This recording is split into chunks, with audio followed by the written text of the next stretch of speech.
नमस्कार मंडळी, कसे सगळे मस्त मजेत ना. अजून एका नवीन ब्लॉगमध्ये तुमचं सगळ्यांचं खूप खूप स्वागत आहे. तर मी सकाळ सकाळ कुठं आली आहे, तर मी ना आले बाहेर. तर ना मी आले होते बाहेर. तर हे दिसत असं सकाळचे 7 वाजलेत. तर स्वराजचं आधार कार्ड ना अपडेट करायचं होतं आणि ते कुठंच होत नव्हतं सायबर कॅफेमध्ये. त्यांना पण विचारलं तर ते सांगत होते इथं हे महानगरपालिकेची शाळा आहे. तर इथं कारण ना सकाळी लवकरच यावं लागतं त्याच्यामुळे.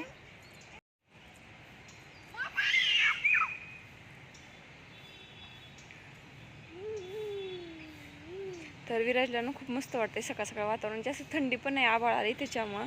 आणि तो खेळतोय, तो मध्ये बसतच नाही त्याच्यामुळे ना. तर इथं नंबर लावा लागतो त्याच्यामुळे नंबरसाठी लवकर यावं लागतं. आणि 9 वाजता ना ते ऑफिस उघडतं त्याच्यामुळे लवकर आले. तर चहा वगैरे केला. असाही विराज लवकर उठतो 5 वाजता. तर मी लवकर आले आणि नंतर आता म्हणजे 7 वाजता आले होते. थोडा वेळ बसले. आता 8 वाजलेत. आता अजून 1 तास बसावं लागेल. इकडचं वातावरण खूप छान आहे, मस्त आहे असं. तर इथं आहे ना ते महादेवाचं मंदिर आहे. तर असं ना धुकं झाले त्याच्यामुळे असं हे दिसतंय. विराजनं बसतच नव्हता, असला वैताग दिलाय कारण ना त्याच्यामुळे.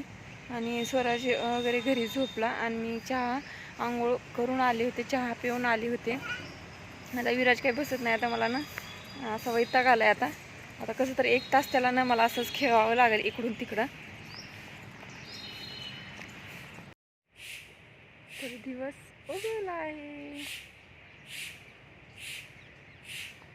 तर हे नागदेवे बनवले. तर आज नागदेवे होते आणि अशा प्रकारे बाजरीचे आणि गव्हाच्या पिठाचे आणि पेड्याचे बनवतात. आणि हा दुसऱ्या दिवशीचा दिवस आहे, तो आहे चंपा षष्ठी.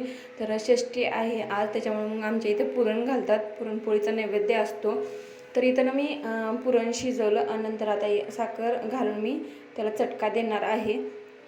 तर म्हणजे कुणाच्यात तर चंपाषष्ठी दिवशी पुरणपोळीचा नैवेद्य असतो, कुणाच्यात बाजरीचा. पण मी दोन्हीही करते, बाजरीचा भाकरी आणि भरीत आणि पुरणपोळीचा हसा दोन्हीही नैवेद्य बनवून मी खंडोबाच्या मंदिरामध्ये जाते. तर पुरण आपलं म्हणजे माझं तयार झालं आहे. तर अशा प्रकारे पुरण मी तयार करून घेतलं आहे. तर गरम आहे, तर थोड्या वेळ म्हणजे साईडला ठेवते आणि नंतर मग मंदिरात जाणार आहे. कारण पटकन मी निवदापुरता स्वयंपाक करून घेतला. पूर्ण बाजरीची भाकरी, वांग्याचं भरीत, पुरणपोळीचा नैवेद्य असं फक्त मी निवदापुरतंच पटकन करून घेतलं आणि नंतर आता इथं मंदिरामध्ये आलो.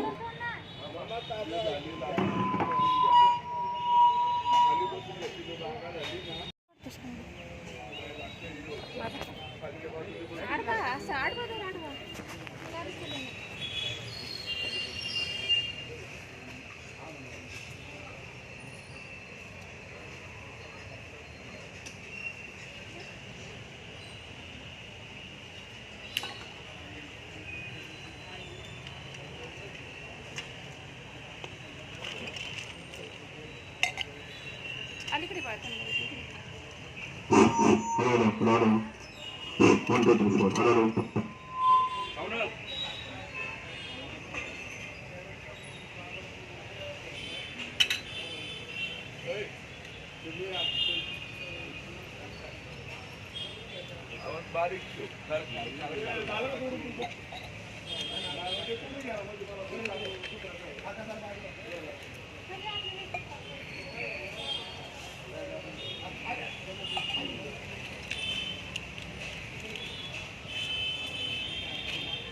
लाव.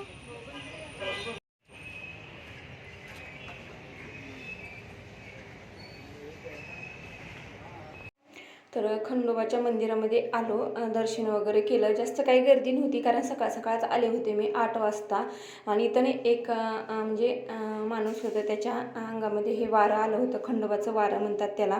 तर दर्शन वगैरे केलं कारण मंदिर अजून उघडलं नव्हतं. कारण कसं तिथं जे ब्राह्मण होते ते गोंधळ घालत असतात, मग ते गोंधळ घातल्याशिवाय मंदिर उघडत नाही, त्याच्यामुळे त्यांनी काय उघडलं नव्हतं. आणि तर शेजारला जे एक महादेवाचं मंदिर आहे, महादेव इतका म्हणजे छान सजवला होता. आज चंपाषष्ठी असल्यामुळे भंडाऱ्यानं खोबऱ्यानं खूप छान असं आहे. म्हणजे महादेवाचं मंदिर खूप छान सजवलं होतं. दर्शन वगैरे घेतलं आणि रिटर्न घरी आलो. आणि घरी आल्यानंतर मग मी भजे, कुरडई, पापडे असं तळून घेतलं कारण उशीर झाला होता आणि स्वराजला शाळेत पाठवायचं होतं. कारण सकाळी निवदापुरतंच केलं होतं मी. आणि नंतर मग आता स्वराजला शाळेत मी टिफिनमध्ये ना पुरणपोळी देणार होते. मग भजे, कुरडई, पापडी तळून घेतलं. लगेच त्यामध्ये आमटीला फोडणी दिली. आणि पुरणपोळी करून घेतली पटकन. तर म्हणजे चला पटकन स्वयंपाक, उशीर पण झाला होता त्याच्यामुळे, कारण मंदिरात जास्त गर्दी काही नव्हती पण थोडीफार होती. मग थोडंसं खंडोबाच्या मंदिरात बसलो, नंतर महादेवाच्या मंदिरात बसलो आणि घरी आलो. तर पुरणपोळी तर मला खूप आवडते, म्हणजे आमच्या घरात जास्त कोणाला आवडत नाही, मला आवडते. त्याच्यामुळे म्हणलं चला, पण कसं सणाला पुरणपोळी केली तर सण असल्यासारखा वाटतो. त्याच्यामुळे मी प्रत्येक सणाला थोडं का होईना पण पुरण घालतेच. कारण कसं माझ्या मिस्टरांनाही जास्त आवडत नाही आणि स्वरात पण जास्त खात नाही, पण तरी मी म्हणलं चला, तर मी प्रत्येक सणाला पुरण घालते म्हणजे घालते. तरी त्यांना पुरणपोळ्या करून घेणार आहे. आणि एक पुरणपोळीवरची मी एक म्हणजे कविता म्हणजे कथाच म्हणा तर वाचली होती, पण त्यावरती मी पण एक व्हिडिओ अपलोड करणार आहे, शेअर करणार आहे. तर पुरणपोळी अशी मस्तपैकी अशी टम्म फुगलेली आहे. तर आता सगळं आवरून वगैरे घेतलं आणि स्वयंपाक पण आता पूर्ण करून घेऊन नंतर आता जेवणार आहे. कारण कसं पुरणपोळी गरम गरमच खायला छान लागते. तर आता पुरणपोळ्या पूर्ण करून घेते, नंतर जेवण करते. तर कसा वाटला हा चंपाषष्ठी आणि नागदेवाचा 2 दिवसाचा व्हिडिओ मी एकदाच अपलोड करणार आहे. तर आवडला असेल तर नक्कीच लाईक करा, शेअर करा आणि सबस्क्राईब केलं नसेल तर सबस्क्राईब करायला विसरू नका. चला तर मग सगळ्यांना बाय बाय.